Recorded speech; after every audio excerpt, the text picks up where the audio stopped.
মুহূর্তে বালিগঞ্জে অভিনেতা প্রসেনজিৎ চট্টোপাধ্যায়ের বাড়িতে রয়েছেন কেন্দ্রীয় স্বরাষ্ট্রমন্ত্রী অমিত শাহ। কিছুক্ষণ আগেই তিনি সেখানে এসে পৌঁছেছেন। অভিনেতা প্রসেনজিৎ চট্টোপাধ্যায়ের বালিগঞ্জের বাড়িতে কেন্দ্রীয় স্বরাষ্ট্রমন্ত্রী অমিত শাহ। আর অন্যদিকে আজকে কলকাতা বিমানবন্দরে পা দিয়েই সেখান থেকে প্রথমে ইকো পার্কে শ্যামাপ্রসাদ মুখোপাধ্যায়ের মূর্তির কাজের সূচনা করেন কেন্দ্রীয় স্বরাষ্ট্রমন্ত্রী অমিত শাহ। এরপরে সেখান থেকে ভবানীপুরে শ্যামাপ্রসাদ মুখোপাধ্যায়ের বাড়িতে চলে যান কেন্দ্রীয় স্বরাষ্ট্রমন্ত্রী।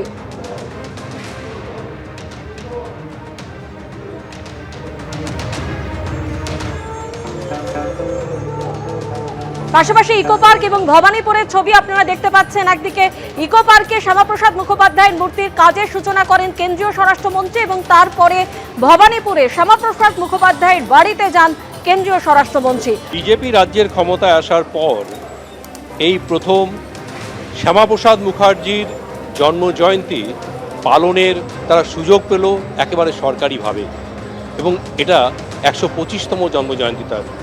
এবং সেই দিনটাকে স্মরণ করে রাখতে আজকে এখানে শ্যামাপ্রসাদ মুখার্জির 125 ফুট উঁচু মূর্তির ভিত্তিপ্রস্তর স্থাপন করলেন অমিত শাহ। তাই সেই নামফলক এখানে রাখা হয়েছে এবং তিনি এখানে আসেন 4টে নাগাদ। এসে প্রথমে তিনি শ্যামাপ্রসাদ মুখার্জির প্রতিকৃতিতে মাল্যদান করেন এবং তারপর এখানে বেশিক্ষণ অপেক্ষা করেননি। এখানে মাল্যদান করে তিনি চলে যান পাশের এই ঘেরা শামিয়ানা ঘেরা এলাকায়।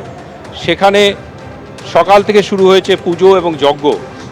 সেখানেই ভিত্তিপ্রস্তরের জন্যে এই যে অনুষ্ঠান, সে অনুষ্ঠানে তিনি যোগ দেন এবং সেখানেই ভিত্তিপ্রস্তর স্থাপন করেন। আমরা এখানে দেখে নিচ্ছি এখনও যজ্ঞ চলছে এবং এখানে দেখিয়ে দিচ্ছি যে পরপর 5খানা ইট বসানো আছে। এটাই হচ্ছে সেই ভিত্তিপ্রস্তর স্থাপনের কাজটা তিনি শুরু করে দিয়ে গেলেন। এখানে তৈরি হবে 125 ফুট উঁচু শ্যামাপ্রসাদ মুখার্জির মূর্তি। যে ঘোষণা করেছিল বিজেপি যে বড় আকারে তার মূর্তি প্রতিষ্ঠা করা হবে, তারা এখানে ক্ষমতায় এলে রাজ্যের দেশের সিংহভাগ রাজ্যে তারা ক্ষমতায় থাকলেও বাংলা ছিল তাদের হাতের নাগালের বাইরে। অথচ এই বাংলার সন্তান, তার হাত ধরেই তৈরি হয়েছিল বিজেপি। প্রথমে যার নাম ছিল জনসংঘ, পরে হয় বিজেপি। সেই বিজেপি শেষ পর্যন্ত বাংলায় সরকার গড়ল। তাদের স্লোগান কার্যকর হলো যে শ্যামাপ্রসাদের মাটিতে শ্যামাপ্রসাদের সরকার তৈরি হবে। তৈরি হবার পরেই হঠাৎ করে 125তম জন্মজয়ন্তী পালন উৎসব শুরু হলো। এই ইকো পার্কেই তৈরি হবে সেই বিরাট মূর্তি। আমরা দেখতে পাচ্ছি এখানে এখনও যজ্ঞ চলছে। ক্যামেরায় শ্যামল জানার সঙ্গে দীপক ঘোষ, এবিপি আনন্দ, কলকাতা। এর আগে আপনাদের মনে আছে যে প্রসেনজিৎ চট্টোপাধ্যায়ের বাড়িতেই এসেছিলেন কেন্দ্রীয় প্রতিমন্ত্রী সুকান্ত মজুমদার। এছাড়া ব্রিগেডে যেদিন নতুন সরকারের শপথ গ্রহণ অনুষ্ঠান ছিল সেদিনও প্রসেনজিৎ চট্টোপাধ্যায়কে অনুষ্ঠানে দেখা যায়। আর আজকে প্রসেনজিৎ চট্টোপাধ্যায়ের বাড়িতে কেন্দ্রীয় স্বরাষ্ট্রমন্ত্রী অমিত শাহ তিনি পৌঁছে যান। সৌজন্য সাক্ষাৎ হয় মিনিট 15। কিছুক্ষণ আগেই তিনি সেখান থেকে বেরিয়ে যান।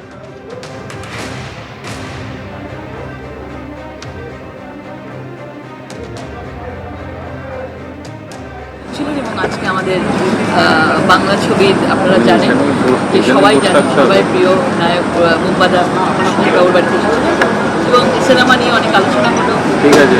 বলিউড ইন্ডাস্ট্রিকে নিয়ে কোনো রকম আলোচনা কি আজকে হয়েছে?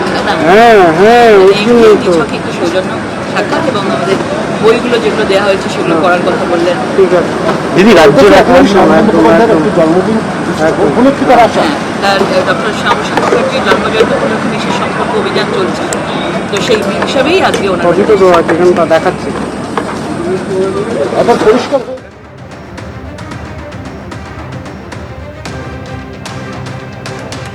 আজকের এই সৌজন্য সাক্ষাৎকার পর্ব, যেখানে প্রায় মিনিট 15 কেন্দ্রীয় স্বরাষ্ট্রমন্ত্রী অমিত শাহ এবং প্রসেনজিৎ চট্টোপাধ্যায় তাদের মধ্যে কথা হয়। লকেট চট্টোপাধ্যায়, বিজেপি নেত্রী লকেট চট্টোপাধ্যায়, তিনি আজকে এই সৌজন্য সাক্ষাৎকার পর্বে উপস্থিত ছিলেন এবং মিনিট 15 আজকে কথা হয়েছে। এবং লকেট চট্টোপাধ্যায় তিনি যেমনটা জানালেন, পুরোপুরি সৌজন্য সাক্ষাৎকার, বিভিন্ন বিষয় নিয়ে তাদের মধ্যে আলোচনা হয়েছে। এর আগে প্রসেনজিৎ চট্টোপাধ্যায় আমন্ত্রণ জানান, যেদিন তিনি পদ্মশ্রী পুরস্কার পান সেদিন কেন্দ্রীয় স্বরাষ্ট্রমন্ত্রীকে আমন্ত্রণ জানিয়েছিলেন যে তিনি কলকাতায় এনে যেন তার বাড়িতে একবার আসেন আজ কেন্দ্রীয় স্বরাষ্ট্রমন্ত্রী অমিত শাহ। তিনি শ্যামাপ্রসাদ মুখোপাধ্যায়ের ১২৫তম জন্মজয়ন্তী অনুষ্ঠানে উপলক্ষে একাধিক অনুষ্ঠান যে কর্মসূচি রয়েছে, এর আগে আপনারা জানেন যে ইকো পার্কে তিনি শ্যামাপ্রসাদ মুখোপাধ্যায়ের মূর্তির কাজের সূচনা করেন এবং তারপর সেখান থেকে বেরিয়ে শ্যামাপ্রসাদ মুখোপাধ্যায়ের বাড়িতেও যান, সেখানে তার উদ্দেশ্যে শ্রদ্ধার্ঘ্য অর্পণ করেন এবং তারপর বালিগঞ্জে অভিনেতা প্রসেনজিৎ চট্টোপাধ্যায়ের বাড়িতে যান এবং সেখানে প্রায় মিনিট পুরনো অভিনেতা প্রসেনজিৎ চট্টোপাধ্যায়ের সঙ্গে তার কথা হয়।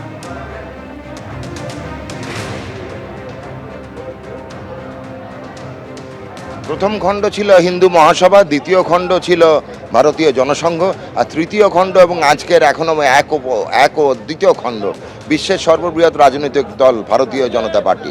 স্রষ্টা, রচয়িতা, মেন্টর, পেট্রন সব কিছু ডক্টর শ্যামাপ্রসাদ মুখার্জি। গর্বিত বাঙালি হিসেবে আজকে ভূমিপুত্র ডক্টর শ্যামাপ্রসাদ মুখার্জি বিশ্বের সর্ববৃহৎ রাজনৈতিক দলের স্রষ্টা।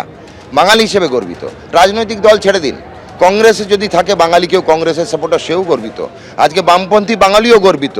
তৃণমূল বাঙালির খুব অভাব।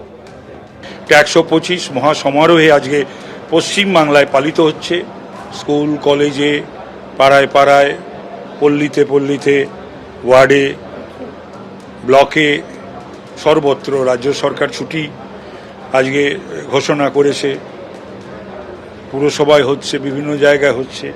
মাননীয় মুখ্যমন্ত্রী যে সিলেবাসেও, পাঠ্যপুস্তকেও শ্যামাপ্রসাদ মুখোপাধ্যায় সম্পর্কে যে এতদিন যা জোর করে আর কি রাজনৈতিক কারণে সেগুলো পড়ানো হয়নি, সেগুলো সংযুক্তিকরণ হবে এবং পড়ানো হবে, জানবে আমাদের পরবর্তী প্রজন্মের সমস্ত ছাত্রছাত্রীরা, ছেলেমেয়েরা।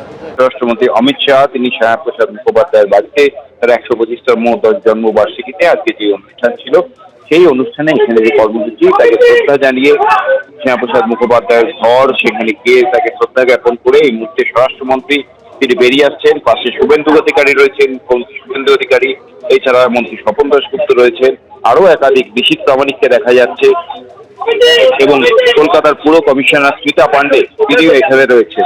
একাধিক বিজেপি বিধায়ক, নেতৃত্বরা রয়েছে।